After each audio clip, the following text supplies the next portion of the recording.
Il est 6h30, bienvenue dans cette édition. Les étudiants de l'année académique 2014-2015 ont jusqu'à ce vendredi pour s'inscrire. Passé ce délai, ils ne feront plus partie de l'effectif de l'université Félix Houphouët-Boigny. Notre reporter Moussa Konaté s'est rendu sur place pour constater l'affluence à 24 heures de la date butoir. Plus que 24 heures pour s'inscrire et demeurer dans la base de données de l'université Félix Houphouët-Boigny. Ces étudiants retardataires qui l'ont certainement bien compris investissent les différents guichets de la scolarité pour accomplir les étapes de l'inscription. C'est vraiment compliqué le rang, tout ça, mais bon, heureusement. C'est avant-hier que j'ai appris ça, donc je suis allé prendre l'argent, donc c'est aujourd'hui que je suis venu payer. Non, moi j'ai déjà payé, j'ai fait signer les papiers qu'il faut. Donc c'est pour finaliser, déposer et puis juste avoir le droit de faire le retrait de la carte d'étudiant. Je suis là pour retirer une fiche d'autorisation d'inscription et je suis dans le rang depuis 10 heures. S'inscrire en retard, un fait récurrent à l'université Félix Houphouët-Boigny. Les étudiants attendent toujours la dernière minute. J'avais d'autres trucs à faire à la maison et puis j'étais en déplacement. Donc c'est quand j'ai fini que je suis arrivée maintenant. Une mauvaise habitude à corriger pour un meilleur fonctionnement de l'institution. Souvent, les étudiants partaient faire une inscription pédagogique et une fois qu'ils ont fait une inscription pédagogique, ça veut dire qu'ils sont intégrés à l'UFR. On peut les répartir dans des groupes de travail, donc ils peuvent continuer à prendre leurs cours sans même se préoccuper de venir prendre leur inscription administrative. On inverse la roue à partir de cette année. Ne peut s'inscrire dans une UFR que des étudiants qui sont inscrits à la scolarité. L'inscription, c'est la première chose, c'est le premier acte que l'étudiant doit poser avant d'aller à l'école. Et c'est à cela qu'on va revenir. L'instruction que Madame la Présidente et ministre aujourd'hui nous a donnée, c'est d'aller vers cette qualité-là. Celui qui n'est pas venu s'inscrire, ça veut dire qu'il aura choisi de ne pas faire partie de notre communauté universitaire.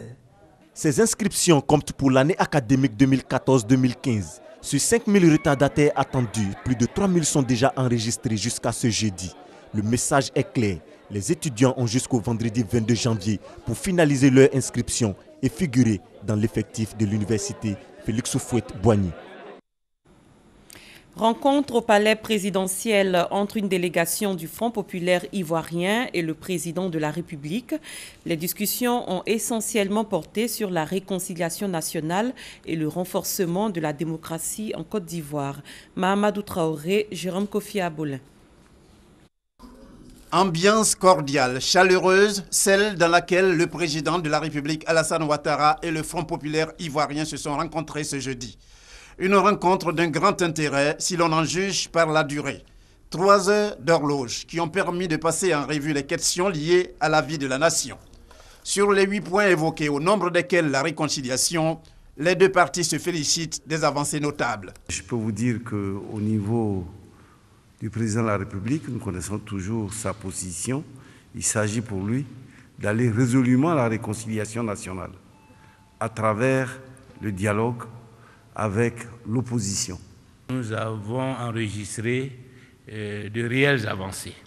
D'abord, une disposition en faveur du règlement définitif de tous les problèmes qui sont contenus dans ce qu'on a appelé la crise post-électorale, notamment la question des prisonniers politiques. Le principe est acquis. Nous avons noté la disponibilité du chef de l'État à faire en sorte que tous les exilés rentrent en Côte d'Ivoire. Nous avons parlé aussi du dégel des comptes. Et à l'heure actuelle, il y a quelques situations particulières que nous avons soumises au président de la République. Que ce sont des situations aussi qui vont être regardées afin que progressivement tous nos compatriotes, tous nos militants, tous les cadres du Front populaire ivoirien comme de l'opposition de façon générale, qui ont encore des avoirs ou des comptes bloqués, pour que toutes ces situations-là soient résolues. S'agissant essentiellement du renforcement de la démocratie, le FPI se réjouit également des initiatives prises par le pouvoir. La loi sur le statut de l'opposition, je crois que cela aussi participe de l'innovation politique en Côte d'Ivoire. Les situations que nous avons vécues jusque-là montrent bien que pour ancrer la démocratie, pour disons, booster la démocratie, il faut qu'il y ait un cadre qui soit régi par une loi et qui fixe les règles du jeu politique entre les acteurs politiques, notamment entre le pouvoir et l'opposition. Le gouvernement a déjà soumis un texte. Nous avons souhaité que ce texte-là soit adopté le plus rapidement possible afin que le cadre du jeu politique soit assaini, consolidé et que cela contribue à la stabilité politique et à la démocratie dans notre pays. Le président de la République nous a assuré qu'à la prochaine session parlementaire, donc d'ici avril, cette loi-là sera soumise au Parlement. Voilà, c'est une rencontre qui a été très, très instructive, positive, et qui, de mon point de vue, marque un nouveau départ de la vie politique dans notre pays. Rencontre sollicitée par le Front populaire ivoirien.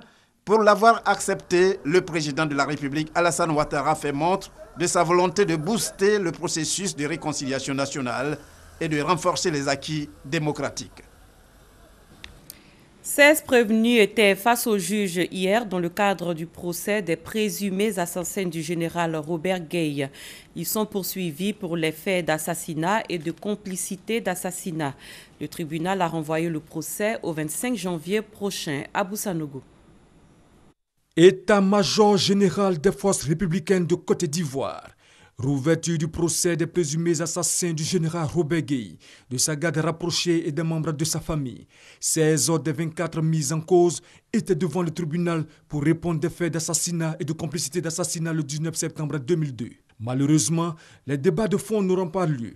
La défense ayant soulevé des exceptions a demandé au tribunal militaire de déclarer éteinte l'action publique pour cause de prescription et d'amnistie. Elle a donc sollicité le renvoi du procès. En matière militaire, l'action publique n'est déclenchée que par l'ordre de poursuite qui n'est intervenu qu'en 2015, c'est-à-dire plus de 10 ans après les faits. Et pour cause d'amnistie, il y a eu une loi d'amnistie en 2003 qui a dit que les meurtres qui ont été commis les 18 et 19 septembre sont amnistiés. Voilà, simplement, j'estime que la procédure doit s'arrêter. Pour le parquet militaire, les exceptions présentées par la défense sont sans fondement. Les faits ne sont pas prescrits. La loi qu'ils évoquent n'a rien à voir avec la prescription.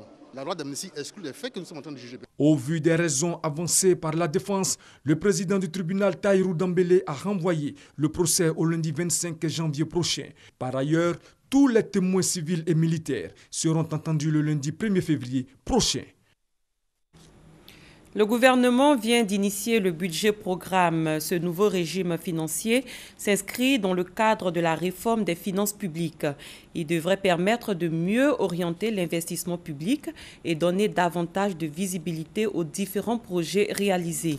L'information a été donnée hier par le ministre chargé du budget et du portefeuille de l'État, Abdourahmane Cissé, à l'occasion des rendez-vous du CICG. Suivez ce reportage. Pour cette année budgétaire, a expliqué le ministre Abdourahmane Cissé, l'investissement public sera porté de 27 à 31% avec priorité aux dépenses en faveur des pauvres. Ce sont donc près de 2000 milliards de francs CFA qui seront affectés aux infrastructures socio-économiques de base, l'emploi, la santé, l'éducation et l'agriculture. Mais pour rendre ces investissements efficients, un nouveau schéma directeur avec des budgets programmes. Ce sera nettement plus lisible pour les populations et nettement mieux suivi pour l'administration centrale que nous sommes. Ça introduira plus de transparence, de sorte à nous assurer qu'effectivement, chaque franc CFA dépensé est effectivement dépensé dans de bonnes conditions.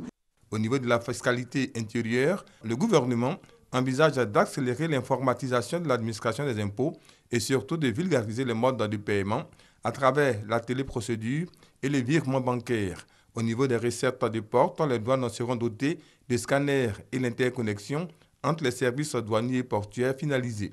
Par ailleurs, le ministre prévient que son département aura dorénavant un contrôle accru sur la gestion financière des sociétés composant le portefeuille de l'État, notamment en ce qui concerne l'endettement. Si une entreprise du portefeuille va s'endetter, il faut que nous soyons informés de l'endettement de cette société, de sorte à pouvoir regarder l'endettement de la Côte d'Ivoire, l'endettement de l'État, pas uniquement au niveau du ministère du Budget et du ministère des Finances, mais au niveau de l'ensemble des structures. Pour 2016, le budget de l'État s'établit à 5 813 milliards de francs CFA avec une prévision de croissance de 9,8%.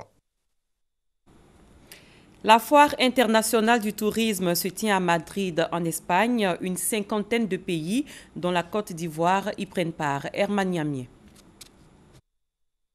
La 36e édition de la Foire internationale du tourisme de Madrid dénommée FITOUR a ouvert ses portes avec un nouveau record de participation. 9500 exposants issus de 165 pays ont été enregistrés contre 9000 participants de 160 pays l'édition dernière. Une croissance qui atteste de l'intérêt que les pays accordent à cette foire qui est l'une des plus importantes de l'Europe. L'Espagne, il faut le souligner, est la deuxième destination touristique en Europe après la France.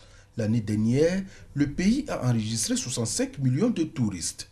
Participer donc à ce rendez-vous international est une occasion pour les pays d'attirer le plus de touristes chez eux, d'où la présence de la Côte d'Ivoire. Notre participation rentre dans le cadre de la promotion de la destination Côte d'Ivoire. Le message que l'on fait passer dans ces salons, c'est que la Côte d'Ivoire est de retour, la Côte d'Ivoire est de nouveau fréquentable.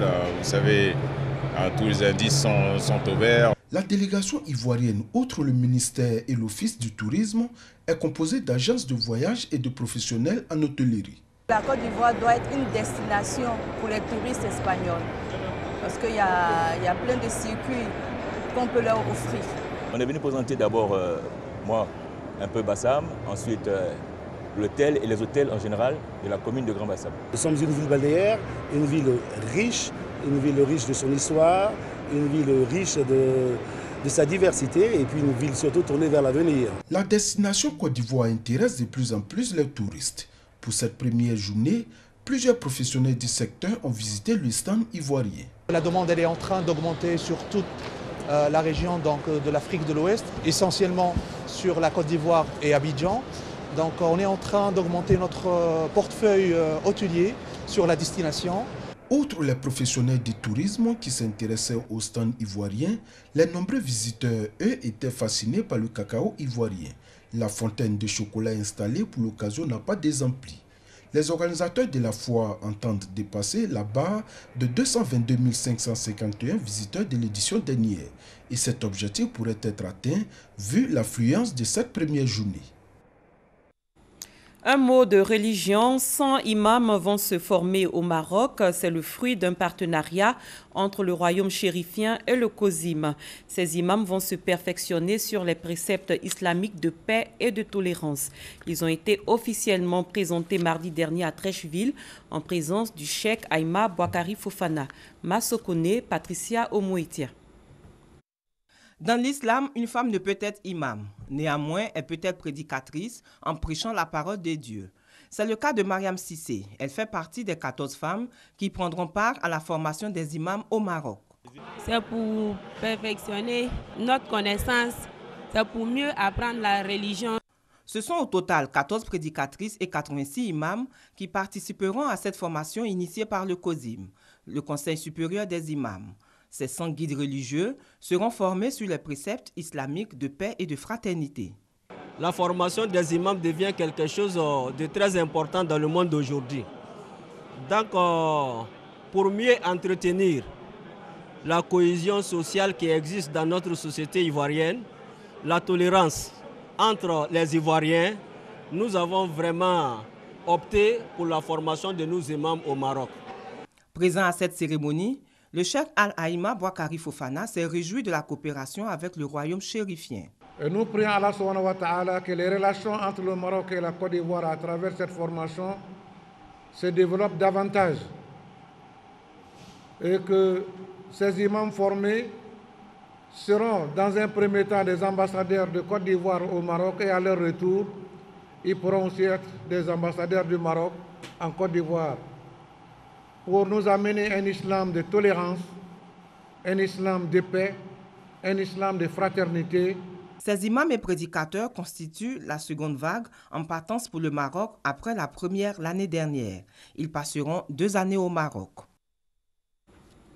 À l'étranger, le président tchadien Idriss Déby Itno et son homologue burkinabé Roch Kaboré ont visité hier à Ouagadougou l'hôtel Splendide et le café Cappuccino, théâtre vendredi d'une attaque terroriste ayant coûté la vie à 30 personnes et occasionné une cinquantaine de blessés. Le chef de l'État tchadien a condamné l'attaque et promis une lutte commune contre le terrorisme dans le cadre du G5 Sahel. Des dizaines de cadres et de combattants du groupe État islamique et des membres de leurs familles ont commencé à évacuer cette semaine des quartiers au sud de Damas, direction Raqqa, la capitale autoproclamée de l'organisation terroriste. Des centaines d'autres devraient les suivre dans les jours qui viennent. Et c'est la fin de ce 6h30. Merci de l'avoir suivi. Très bon début de journée à tous et à toutes.